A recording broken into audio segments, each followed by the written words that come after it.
So, Matt and PK, Time Magazine on Thursday named President-elect Donald Trump as its Person of the Year.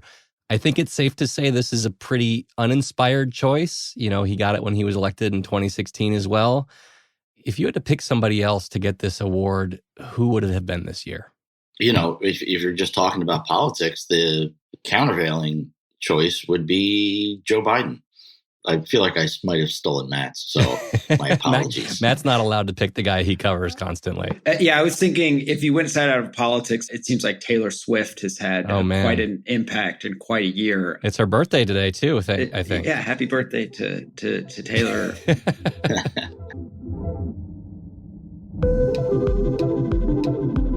Welcome to the Campaign Moment. It's Friday, December 13th. I'm Aaron Blake, senior political reporter and author of the Campaign Moment newsletter.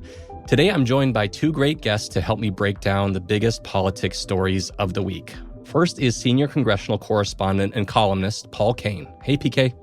Hey, Aaron. How are you? I'm doing well. And also with us today is White House reporter Matt Visor. Hey, Matt. Hey, Aaron. Today, I'm excited to talk to you both about a few big headlines and looming questions over the next several weeks. First, I wanted to talk about President Joe Biden and how he's using and could use his final weeks in office. He's issued a historic number of pardons, and there are other ways that he's trying to shore up his legacy that we will get into. Then I want to get into the Time Magazine Person of the Year Award interview that Donald Trump did. It's a rare, long-form interview with a non-conservative outlet. Trump talked about transgender rights, he backed off a promise to sharply reduce grocery prices, and he talked about his plans to potentially pardon January 6th defendants. And then finally, there are a couple of potentially important Senate appointments on the horizon that could impact just how willing that chamber is to go along with Donald Trump's agenda in the next few years. You ready, guys? Fire away. Let's do it. So, Matt, you've been covering President Biden's moves as his term winds down. Can you just give us a little bit of a breakdown of the main areas of focus for him between now and Inauguration Day? Just kind of a brief list of the most important stuff that he's talking about doing and doing right now? Probably the forefront of his mind is solidifying his legacy in some way. So you're seeing him give speeches every week or two, trying to talk about the things that he has accomplished. And this is kind of a way just for him to remind people of what he's done. Also kind of a recognition that, you know, his legacy is a little bit of a work in progress. It's not been a good couple of months for him and that legacy, you know. So I think you'll hear him talk a little bit about that.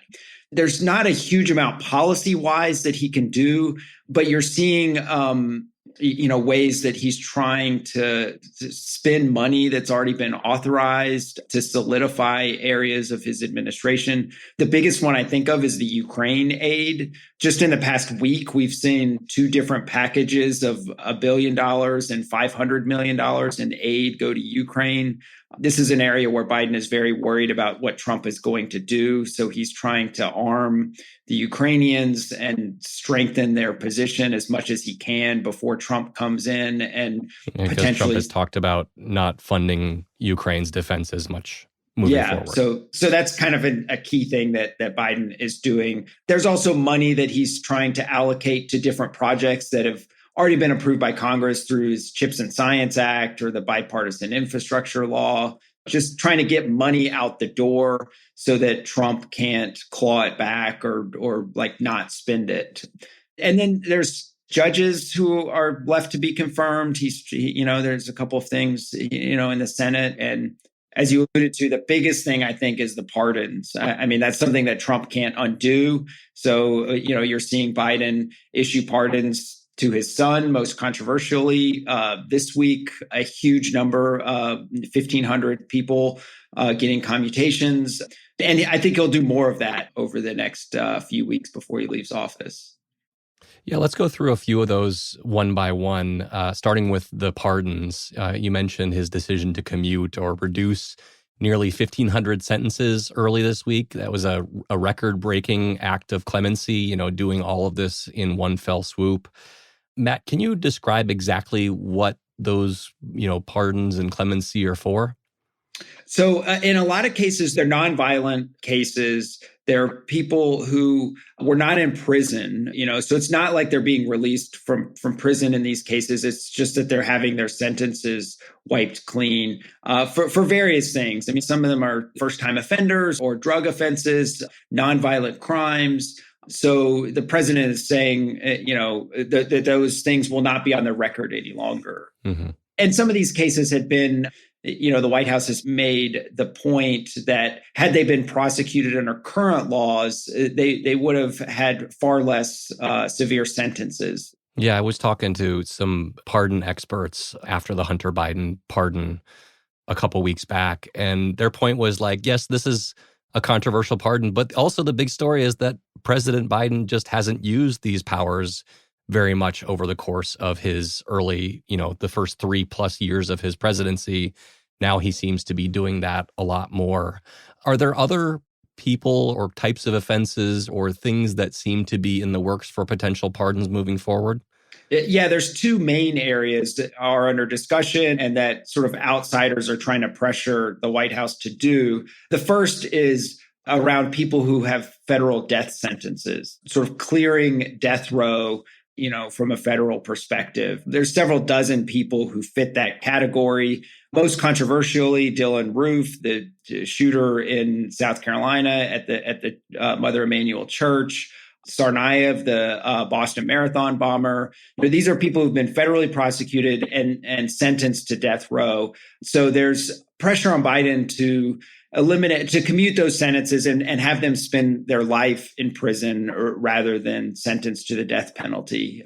The other thing is also fairly controversial around pardoning people for various things within the administration that Trump might come after. Anthony Fauci, Liz Cheney, preemptive pardons that could, prevent them from being threatened by a Trump Justice Department. And Trump has suggested that he may go after some of these people. So it leaves it to Biden to figure out whether to protect them in some sort of way. So I think that's under discussion at the White House as well to figure out, whether to do something like that. PK, I wonder, what does this kind of looming pardon effort and the pardons that we saw earlier this week, how does that fit in with the image that President Biden wants to leave as his legacy? That's the perfect setup because I'm skimming through a list that was sent out yesterday from DOJ. And there's a 58-year-old man from Fountain Valley, California, pleaded guilty to nonviolent drug offenses at the age of 25. So that's, math. 33 years ago. 33 years ago. He is somebody who was wrapped up in the time when Joe Biden was chair of the Senate Judiciary Committee. I believe that, depending on when the sentencing happened, it was probably just before the 1994 crime bill. But several very tough on crime piece of legislation that set these mandatory minimums for what were often nonviolent offenses. Looking at several other people on this list, there were definitely people that went to trial, got convicted, or pleaded guilty in 1999, 2000, 2001, and they were hit with these mandatory minimum sentences that came about from the law in 1994 that Joe Biden, chair of the Judiciary Committee, shepherded into law during Bill Clinton's first term. And it has kind of shadowed him late in his career as people began to say a lot of these drug offenses were nonviolent drug offenses and people were getting sent to prison for, generations, and essentially their lives were being ended. These commutations and pardons are essentially in some way Biden exercising that part of his career. Mm-hmm. And I don't know. I think that's something that's lurking in the background in all of this. That's really interesting. I think it's also interesting, as PK points out, like the arc of Biden's career, where in 1994, his quote was, lock the SOBs up. And now, yesterday, his quote was, America is built on the promise of possibilities and second chances. So like a dramatic contrast from the Biden of 94 to the Biden of 2024, as so much of Biden in his like long career, it's kind of a remarkable capstone. Yeah, if you're in politics for as many decades as he has been, you will go through some evolutions over the course of that time. John McCain once looked at me and he was like, "Hey, man, stick around here long enough. You'll see everything." Okay, so let's hit some of the other actions that President Biden is doing or talking about doing right now. And some of them seem, as Matt mentioned, aimed at anticipating some changes that Trump could make when he's in office, or spending money so Trump can't ultimately spend it. Matt, can you talk about how Biden is trying to preempt the actions of his successor? Yeah, and I think it's really trying to Trump proof or kind of like solidify things that he's done. The way I think about that mostly is like the amount of money that was authorized by Congress. And Biden came in and quickly got approval from Congress to spend like, trillions of dollars. And there's only so fast that you can get that money out from the federal government. So Biden is really trying to like get that money out the door, authorized to projects so that Trump can't come in and not spend it. A lot of it's not on controversial stuff. And some of it, Biden, to his frustration, Republicans have touted, because it's money in their district, even though they voted against the actual spending of it. So I don't know that Trump would necessarily divert some of that money, but Biden wants it going to the projects that he thinks are most worthwhile. That's really interesting. I also saw this week that the Republican House decided to pass a bill that had previously passed in, I believe, August in the Senate that would expand the number of federal judges. It seems apparent that Republicans are on board with this now because they know who those judges are going to be appointed by. Is this something that has any hope of actually ultimately passing, or is it just like, well, now it benefits one side over the other, and so it's not going to actually happen? The real irony here is the Senate lead sponsor of that bill is the current president's probably best friend in the Senate, Chris Coons, has been a member of the Judiciary Committee for all 14 years that he has served in the Senate, and believes, and this is a very necessary thing because there is this ongoing caseload, workload that judges, especially at district court levels, are battling. But Biden has threatened to veto it, and it is to him a matter of timing, and timing meaning he doesn't want to give over to Donald Trump, dozens of new judges to appoint and fill, and it's the latest example of basically just the way that the judicial branch has turned into such a partisan battle. A little less than 25 years ago, I was a reporter at Roll Call covering the Senate, and I used to cover these judicial wars that were really small scale and very few people paid attention to them. Slowly but surely, largely through the work of Mitch McConnell, it became one of the most defining things of a president.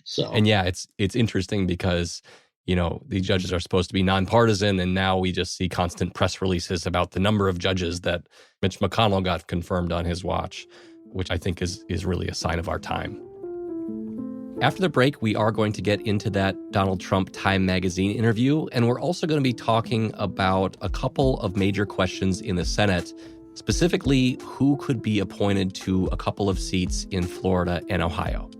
We'll be right back.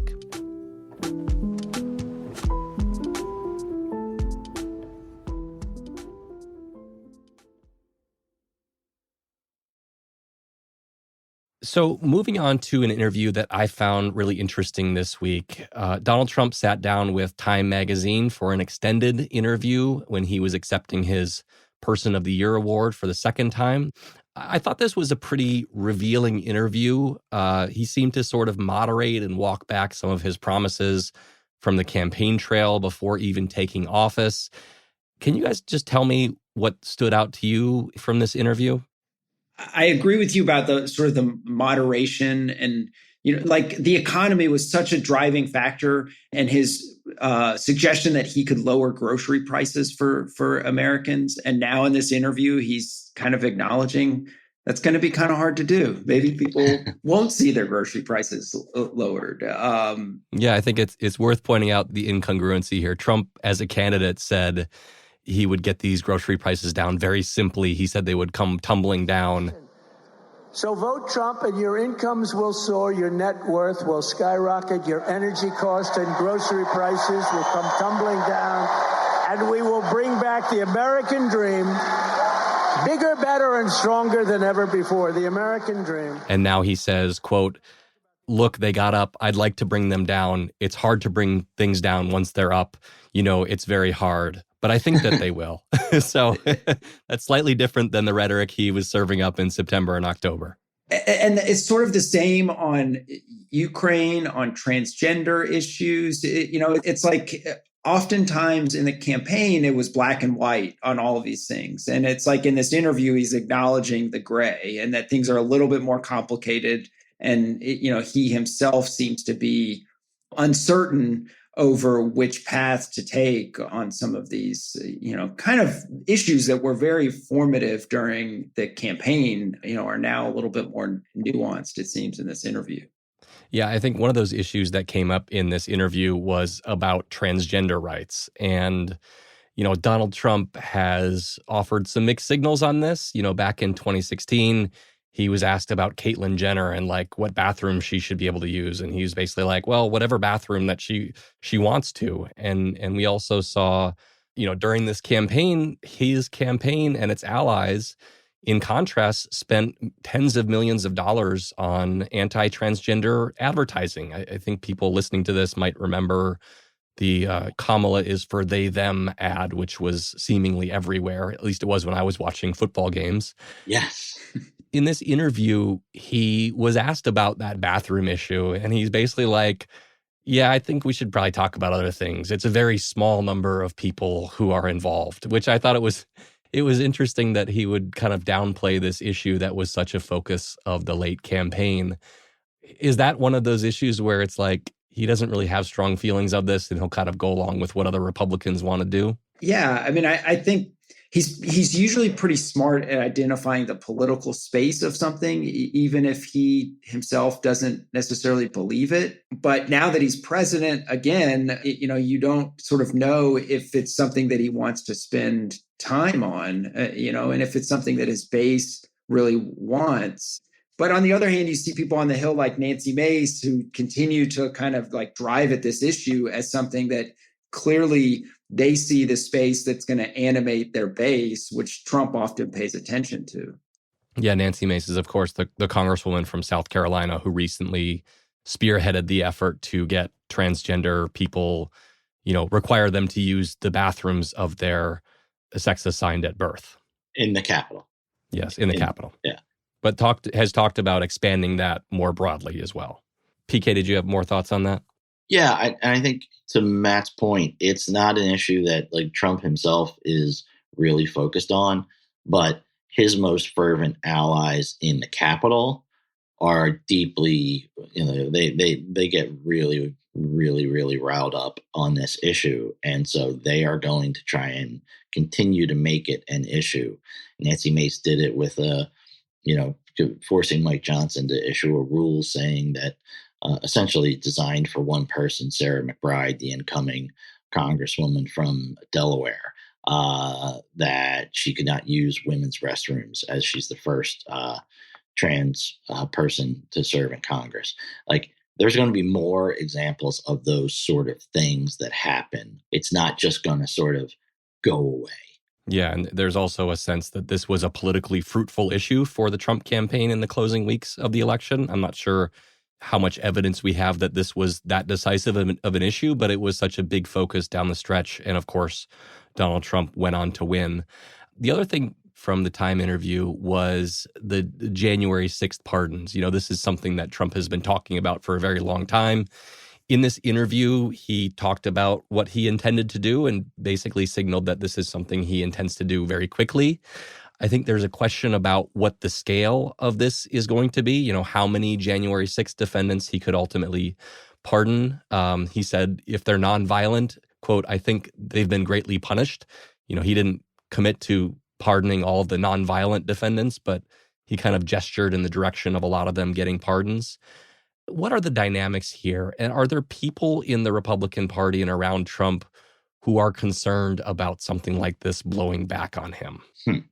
I sort of get the sense that there does not seem to be much pushback of anything that Trump is doing. And you're seeing a minority, like a very small number of voices who even are willing to express objection over some of his cabinet nominees who have all sorts of what traditionally have been very problematic histories and lack of experience for the jobs that they're being appointed to. So I don't really see the amount of pushback to Trump on much at all. And the people that he's appointing, I don't think are going to be providing that pushback. So it sort of is feeling like, at least within the party, he has almost complete control at the moment. Mm-hmm. Just real quick, I think there's going to be a distinction between some people who are sort of not really well known, who have been serving brief prison terms for, entering the Capitol, versus what does he do about Enrique Tarrio, the leader of the Proud Boys, who he was sentenced on sedition to 22 years in prison. Yeah, seditious conspiracy. He was not in there fighting police and battling police. Is Trump going to pardon him and say that he was a nonviolent person on that day? Well, that's actually technically true. He did not himself do things. So if he starts pardoning people like that, then you really are heading into a different level of the political question, and it'll be tougher for Republicans to explain this.